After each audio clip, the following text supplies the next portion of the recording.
नाजरीन आदाब, मैं हूं सैयद खालिद शहबाज और आज हमारे साथ स्टूडियो में ऐसी शख्सियत मौजूद है जो किसी तारीफ की मोहताज नहीं। ये तेलंगाना के चीफ मिनिस्टर KCR के दिराना रफीक रह चुके हैं, TRS पार्टी के जनरल सेक्रेटरी और 2 बार MLC भी। कहा यह जाता है कि अगर ये TRS पार्टी से इस्तीफा ना देते तो शायद वो आज डिप्टी चीफ मिनिस्टर रहते। आज ये YSR कांग्रेस पार्टी के मिस्टर जगन के बहुत करीब हैं और YSRCP के जनरल सेक्रेटरी भी। जी हाँ, हम बात कर रहे हैं जनाब हबीब अब्दुर्रहमान अल-अत्ताश साहब की। हबीब साहब, गवाह के स्टूडियो में आपका खैर मक़दम है। हबीब साहब, हम जानना ये चाहते हैं कि दोनों पार्टी से आपका माजी और मुस्तक़बिल जुड़ा रहा। जी। KCR TRS के साथ आपने बहुत काम किया और अब आप YSRCP, दोनों पार्टी एक दूसरे के खिलाफ थी और इस इत्तेहाद में जब दोनों पार्टीज मिल रही हैं तो आप अपने आप को इसमें कैसे पोजीशन में देखते हैं? क्या पोजीशन? देखिए, सबसे पहले तो मैं गवाह न्यूज़ का शुक्रगुजार हूँ और अल्लाह से इससे दुआ करता हूँ कि गवाह न्यूज़ को अल्लाह पाक बेशुमार इज़्ज़त नवाजे और ख़ास तौर पे मेरे जो दोस्त है और मेरे जो भाई है परवेज़ साहब को दिल की गहराइयों से और शहबाज साहब आपको भी दिल की गहराइयों से और सारे यूनिट को मेरी जानिब से मुबारकबाद कहते हुए मैं ये कहना चाह रहा हूँ कि ये दोनों पार्टियों का इत्तेफाक सियासत में ना तो कोई दुश्मन होता है ना तो मुकम्मल कोई दोस्त होता है। और बड़ी अच्छी बात है कि दोनों रियासतों में तेलुगु का बोली जाती है और दोनों रियासतों में अगर ये दो इत्तेहाद से अगर अवाम को फ़ायदा पहुंचता है तो ये बड़ी अच्छी बात है। ये बड़ी खुशी की बात है कि दोनों रियासत की अवाम फले फूले और आगे बढ़े। रियासत में के जो भी अवाम के मसले मसाइल है उसका हल हो, हम भी यही चाहते हैं। आप KCR के भी बहुत करीब रह चुके हैं और अब आप YSRCP के मिस्टर जगन के भी बहुत करीब हैं। KCR में आपने क्या खास बात देखी और अब मिस्टर जगन में आप क्या खास बात देखते हैं? देखिए, KCR साहब जो है ना एक बहुत बड़ी शख्सियत है। उनके साथ मैंने काम किया, उनसे कुछ सीखा और वो बहुत बड़े इंटेलेक्चुअल है। और KCR साहब में एक खूबी ये है कि वो हमारे रस्म रिवाज को जानते हैं। बिलखुसूस जब यूनाइटेड आंध्र प्रदेश था तो मैं भी TRS का एक फाउंडर में से हूँ और जब ऐसी बात है तो मैं खुल के कहना चाह रहा हूँ कि KCR एक मुकम्मल शख्सियत का नाम है। हर मज़हब बगैर मज़हब व मिल्लत के हर कौम का बेहतर चाहने वाला इंसान है। लेकिन कुछ लोग ऐसे थे जो हमारे और उनके दरमियान में दरार डाले। अल्लाह की भी क्या मसलियत थी, अल्लाह की हिकमत अमली अल्लाह बेहतर जाने। आज मैं जिस हाल में भी हूँ, जैसा भी हूँ, अल्लाह का लाख लाख शुक्र अदा करता हूँ। और रही बात जगन मोहन रेड्डी साहब की, वो अंजानी कायद राजशेखर रेड्डी साहब के बेटे हैं और मच्छी के बच्चे को तीरना कौन सिखाएगा, वो खुद तीरना जानता है। और जगन मोहन रेड्डी साहब में एक खूबी ऐसी है कि जिस तरीके से उनके वालिद ने 2 बार इख्तिदार में आए तो उनका कहना है कि मैं मुसलमानों की वजह से 2 बार मेरे वालिद इख्तिदार में आए थे। ये मेरे वालिद का कहना था, बल्कि जगन मोहन रेड्डी साहब कहते। तो मुसलमानों से जिसको खुरबत रहेगी और मुसलमानों को का जो एहतराम करेगा वो ज़रूर जो है ना बार बार इख्तिदार में आते रहेगा। मुसलमानों के साथ जो इंसाफ करेगा इंशाअल्लाह अल्लाह उसके साथ भी इंसाफ करेगा। दोनों लीडर्स की आपने खुसूसियत बयान की है, अब इन दोनों का इत्तेहाद को आप किस नज़र से देखिए? इनका इत्तेहाद एक ही चीज़ मैं बताना चाहूँगा। मैं जनाब असदुद्दीन अवैसी साहब का ममनून और मशकूर हूँ और सबसे अहम बात तो ये है कि अल्लाह सुब्हानहू व तआला असदुद्दीन अवैसी साहब ने वो खूबी दी है कि नए होने की चीज़ ये इत्तेहाद में सबसे बड़ा रोल रहा उनका और ये इत्तेहाद कामयाब रहेगा।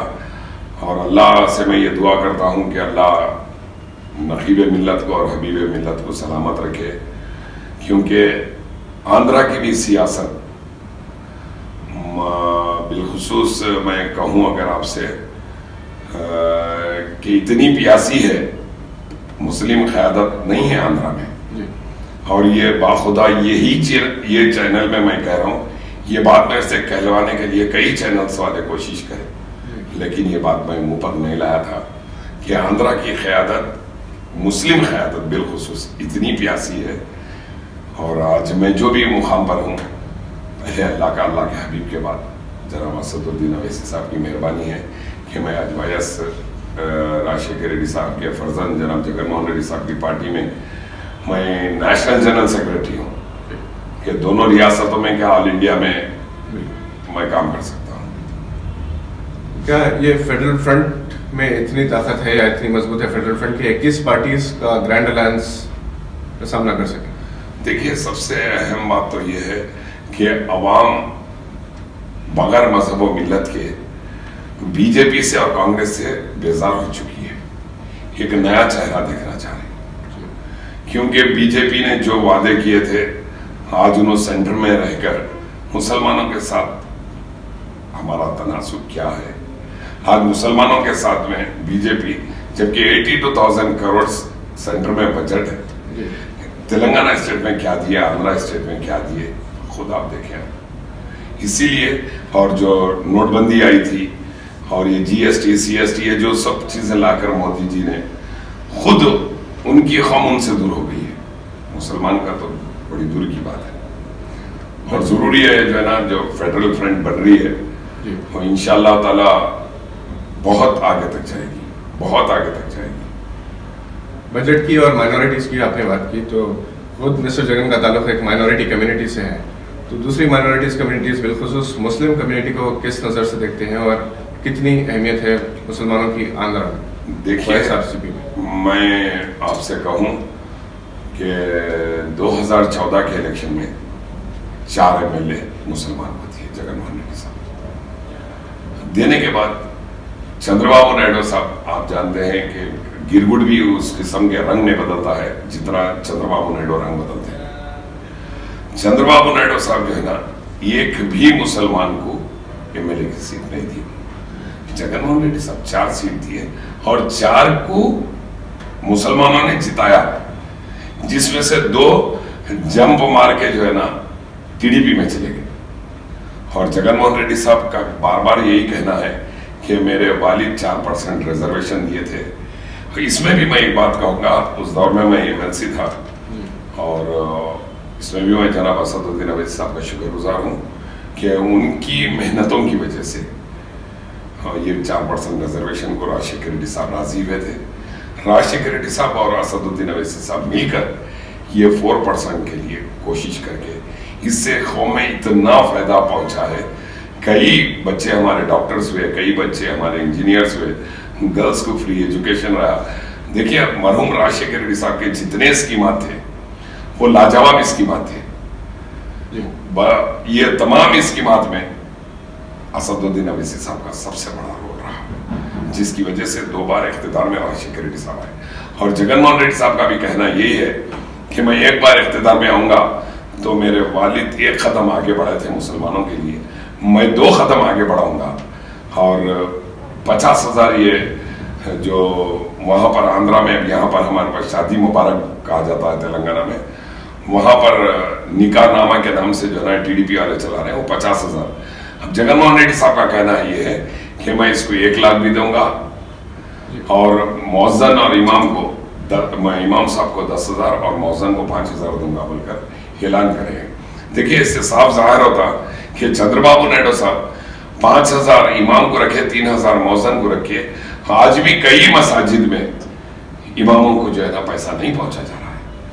4.5 साल में चंद्रबाबू नायडू साहब को कोई मुसलमान याद नहीं आया, क्या उनकी पार्टी में मुसलमान नहीं थे?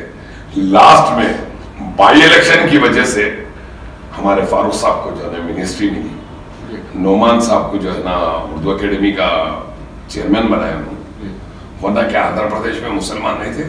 आज भी चंद्रबाबू नायडू मुसलमानों के साथ जो उनका रवैया है, एक सौतेला रवैया है। और 4.5 साल के बाद एक छोटा बच्चा जिद करा तो चॉकलेट देते हैं, उस तरीके से जो है चंद्रबाबू नायडू एक चॉकलेट की तरह मुसलमानों को 4.5 साल के बाद, जबकि रह गए 90 दिन, 90 दिन में फारूक साहब क्या धूल साफ करेंगे फाइल? हबीब साहब, आपने मुसलमानों की बात की, आपने असद ओवैसी साहब की बात की, तो फेडरल फ्रंट में एमआईएम का क्या रोल रहेगा? वाईएसआरसीपी और टीआरएस के इस फेडरल फ्रंट में एमआईएम का और असद ओवैसी साहब का क्या रोल रहेगा? देखिए, असदुद्दीन ओवैसी साहब का काफ़ी बड़ा रोल रहेगा। सिर्फ ये 2 रियासतों के अंदर नहीं, ऑल ओवर इंडिया में रहेगा, क्योंकि असदुद्दीन ओवैसी साहब कोई महदूद शख्सियत का नाम नहीं है।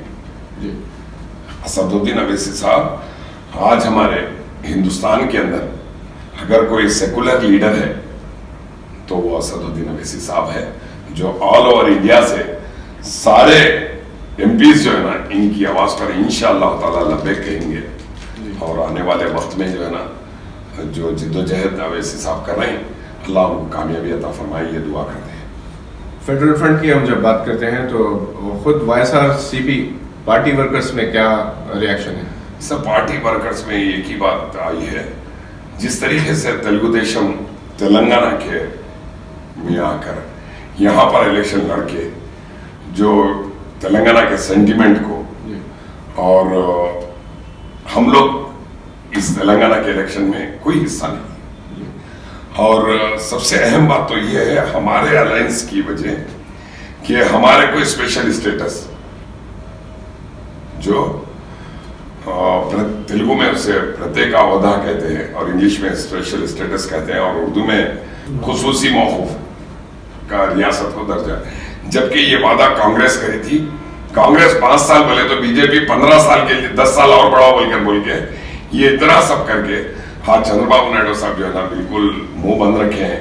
तो आंध्र प्रदेश की अवाम में भी एक खुशी की लहर है कि असदुद्दीन ओवैसी साहब की जो ये पहल है फेडरल फ्रंट के लिए, और ये जो क्या कहते हैं आपके 3 संक्रांत के बाद मैं आंध्रा का दौरा करूंगा बोले, तो मेरी अपनी ज़ाती सोच कि असदुद्दीन ओवैसी साहब is a bridge between TRS and YSR Congress party, और जगन मोहन रेड्डी साहब के बहुत ही करीबी दोस्त में से जो है ना असदुद्दीन ओवैसी साहब है, और जगन मोहन रेड्डी साहब भी जो है ना असदुद्दीन ओवैसी साहब की काफ़ी इज्जत करते हैं।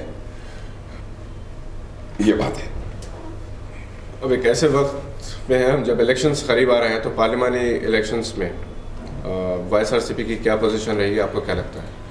इंशाल्लाह मैं तो अल्लाह रब्बुल इज़्ज़त से यही दुआ करता हूँ कि असदुद्दीन ओवैसी साहब के मुंह से जो अल्फाज निकले हैं अल्लाह करे वो पूरा हो जाए, क्योंकि असद साहब ने कहा कि 25 में से 22 सीट इंशाल्लाह जगन मोहन रेड्डी साहब लेंगे, तो यकीनन एक आध डिजिट का फ़र्क आएगा, लेकिन उनकी बात इंशाल्लाह पूरी होगी। इसकी कोई ख़ास वजह क्यों आपने? उसकी ख़ास वजह यह है कि चंद्रबाबू नायडू हर हालत में नाकाम हो चुके हैं, और अवाम में बिलखुसूस किसान में और वहाँ के स्टूडेंट्स में, वहाँ की यूथ में और वहाँ के एनजीओज़ में इतना गुस्से की लहर है कि अगर कल इलेक्शन लगाए तो जगन मोहन रेड्डी साहब सीएम होने को कोई देर नहीं होगी।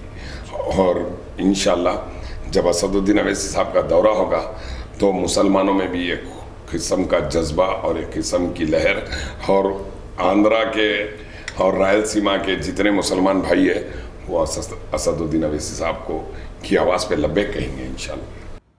इंटरव्यू के इख्तिताम को हम पहुंच चुके हैं। जानना ये चाहते हैं कि इस अलायंस को लेकर आंध्र प्रदेश रियासत में क्या रिएक्शन है? देखिए, सवाल ये है कि अगर हमारे पास के 25 एमपी और तेलंगाना के 17 मिला के 42 एमपी अगर खुसूसी ओहदे के लिए आवाज़ उठाएंगे और तेलंगाना का कुछ मसला रहेगा तो हमारे पार्टी के 25 एमपी तेलंगाना के मसले और मसाइल के लिए पार्लियामेंट में आवाज़ उठाएंगे। जब ये 42 आदमी की एक आवाज़ होगी तो जाहिर सी बात है उसका असर पड़ेगा।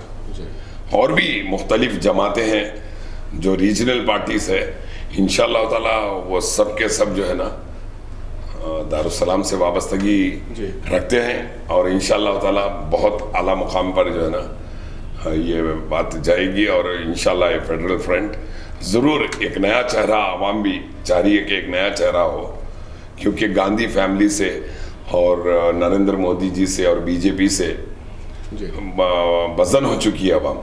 सो जो भी चाहेंगी आवाम अब एक नया मोड़ जारी, और इंशाअल्लाह ताला ये कामयाब होकर रहेगा फेडरल फ्रंट। बहुत शुक्रिया हबीब साहब। चलिए, हमारी गवाह की नेक तमन्नाएं आपके साथ है। आपने अजीम इत्तेहाद की बात की, मुस्लिम इत्तेहाद की बात की, रियासतों में इत्तेहाद की बात की, बहरहाल आपने बस इत्तेहाद की ही बात की। हमें गवाह के स्टूडियो की जानिब से हमारी नेक तमन्नाएं आपके साथ है और आपके वक्त का बहुत बहुत शुक्रिया। नाज़रीन, ये थे जनाब हबीब अब्दुर्रहमान अल-अत्ताश साहब। गवाह से खुसूसी इंटरव्यू के दौरान हमने बहुत सारे टॉपिक्स पे इनसे बात की। हम फिर हाजिर होंगे ऐसी एक शख्सियत को लेकर। देखते रहिए गवाह।